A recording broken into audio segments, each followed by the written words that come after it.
लगातार इस वक्त की बड़ी खबर पर हम बने हुए हैं, जहां पर उत्तराखंड में अब अगला सीएम कौन होगा, इसकी कवायद शुरू हो गई है।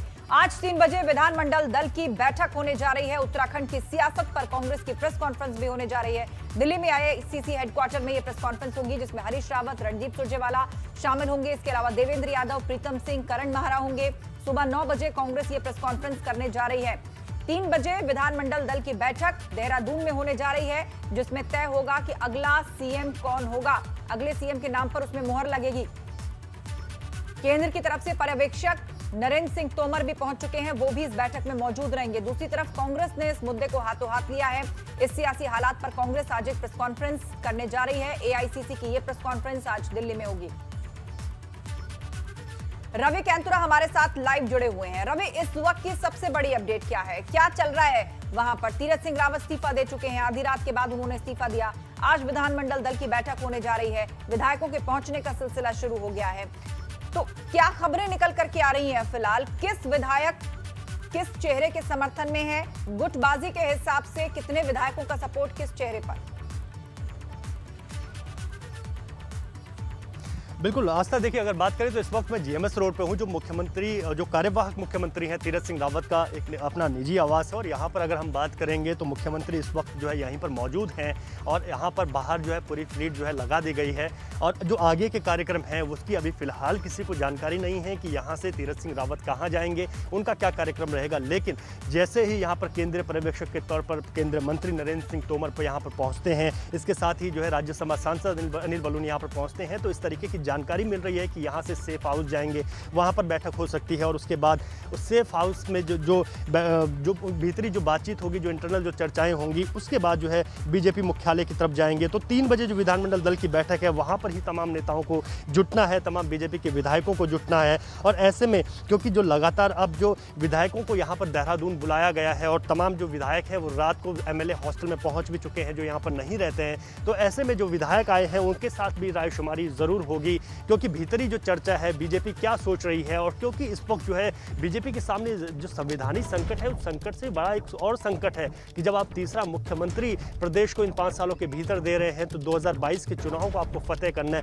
आपको वो प्रचंड बहुमत कैसे वापस लाएंगे, उन तमाम चीज़ों को देखना है। आपने विपक्ष को एक बड़ा मुद्दा इस वक्त दे दिया है चुनाव से ठीक पहले, उस मुद्दे पर आप जनता को खुद कैसे समझाने की कोशिश करेंगे, क्योंकि विपक्ष जनता के बीच जाकर सीधे तौर पर इस बात को रखेगा कि प्रचंड बहुमत के बाद भी इस तरीके से मुख्यमंत्री पर मुख्यमंत्री उत्तराखंड में बदले गए। तो ये तमाम चीजें होंगी जहां पर विपक्ष के उन सवालों पर फिर जनता को अपनी बात बतानी है। तो यानी कि सीधे तौर पर अब जो ये कुर्सी होगी मुख्यमंत्री की, ये सीधे तौर पर इतनी जिम्मेदारियों भरी होगी, और एक ऐसे व्यक्ति का चयन करना होगा। मदन कौशिक की बात माने तो विधायकों में से एक ऐसे व्यक्ति का चयन होगा जो कि सीधे तौर पर अब इस पूरी कमान को संभाल पाएगा। तो जो नाम हम लगातार बता रहे हैं, उन नामों में हम अगर एक बार फिर से उन नामों को दोहराएं जो नाम चर्चाओं में है, सतपाल महाराज की अगर हम बात करें, धन सिंह रावत की अगर हम बात करें, पुष्कर धामी की बात करें, महिला अगर चेहरे की बात करते हैं तो रितु खंडूड़ी की बात करें, तो तमाम चेहरे जो कि रेस में आगे चल रहे हैं। ये एक फिर से वही कयासबाजी है जब त्रिवेंद्र सिंह रावत को बदला गया था, तो उसी तरीके की कयासबाजी। लेकिन इस बार जो है स्थिति थोड़ा सा इस वजह से अलग है, क्योंकि मदन कौशिक ने क्या कहा है कि विधायकों में से ही मुख्यमंत्री को चुना जाना है, यानी कि जो संवैधानिक संकट है उसको फिर से बीजेपी पैदा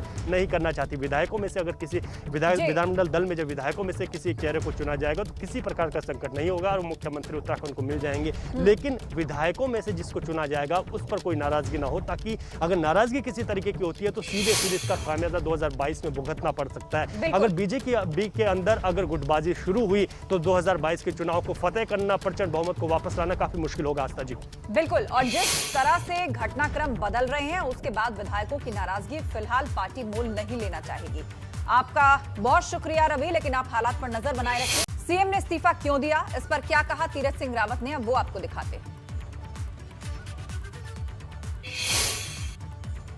के समय मैं कोविड पॉजिटिव था, कोविड पॉजिटिव होने के कारण और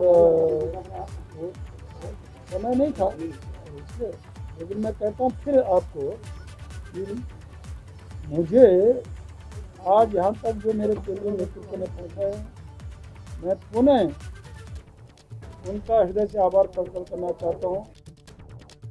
उधर देहरादून में सीएम के इस्तीफे पर हरीश रावत ने चुटकी ली है और कहा है कि भाजपा की सरे चौराहे भद पिट गई है। संवैधानिक आवश्यकता को तीरथ सिंह रावत समझ नहीं पाए।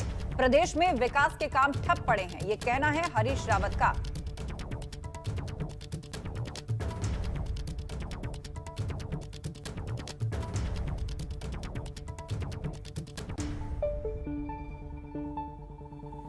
वर्तमान मुख्यमंत्री न केवल एक हास्यास्पद व्यक्तित्व बन करके रह गए, बल्कि सारे भाजपा की भी सरे चौराहे भद हुई।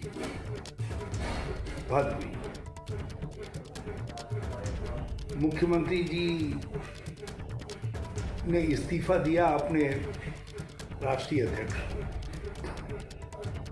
और अब वो गवर्नर को इस्तीफा देंगे।